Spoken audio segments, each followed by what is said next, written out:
There are many adjustments in the components of the setup taught in our previous instruction that apply when hitting your driver. This section also offers a different perspective and thoughts on how to align yourself with your intended target. Practice these adjustments, and I'm certain that you will see a breakthrough in your driving ability. There are a few points that I want to make if you're not familiar with our instruction. The first thing that you want to make sure of is that you have a straight spine and back angle at setup.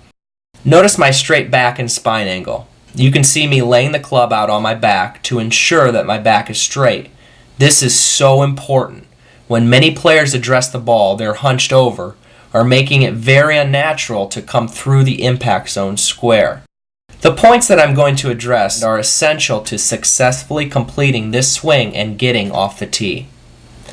The first point that I'm going to address is ball position. What you want to do is position the ball off your leading foot, so left of the center. This allows for the driver, which takes a longer time to get to that position because the club is longer, to hit the ball on the upswing.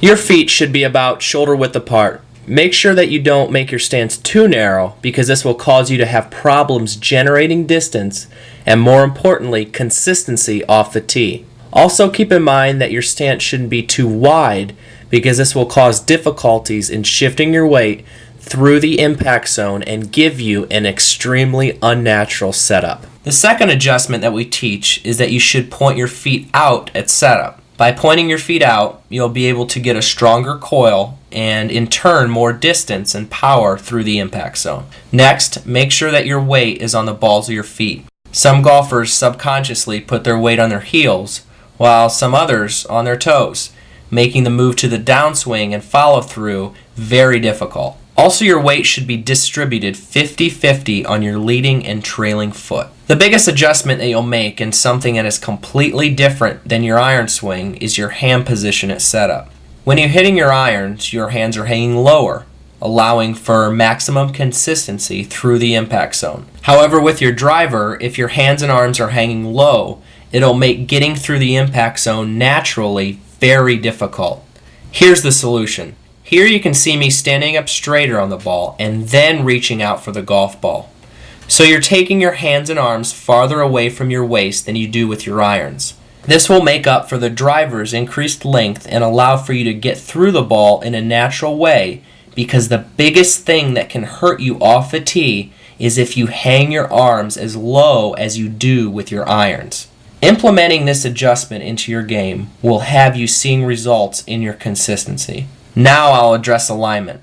Here you can see an open stance, and here you can see a closed stance.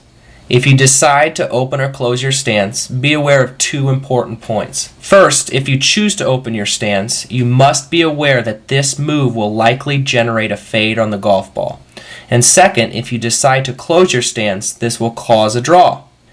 However, you need to experiment with an open or closed stance and see if they actually benefit you as a player. The position of the club face at impact is ultimately the leading cause of ball flight issues. However, your shoulders and the position that they're in has a direct effect on ball flight and alignment. If the only way to get your shoulders parallel is by opening or closing your stance, then this is recommended to avoid severely slicing or hooking the ball off the tee. Sometimes golfers forget to pick out a target and just aim for the entire fairway.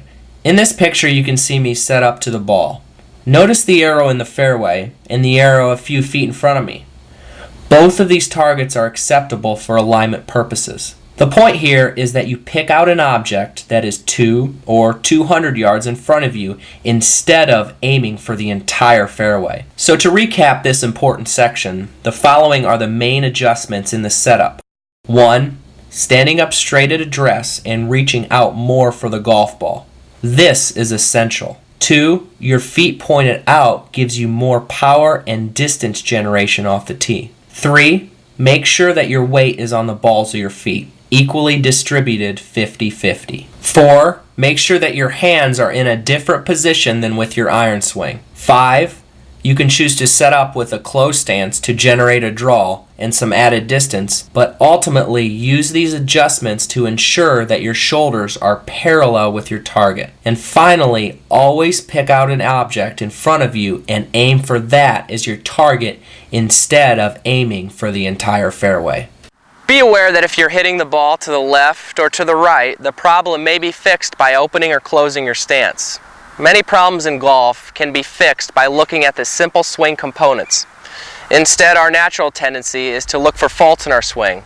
And if you understand that, you're on your way to becoming a better golfer.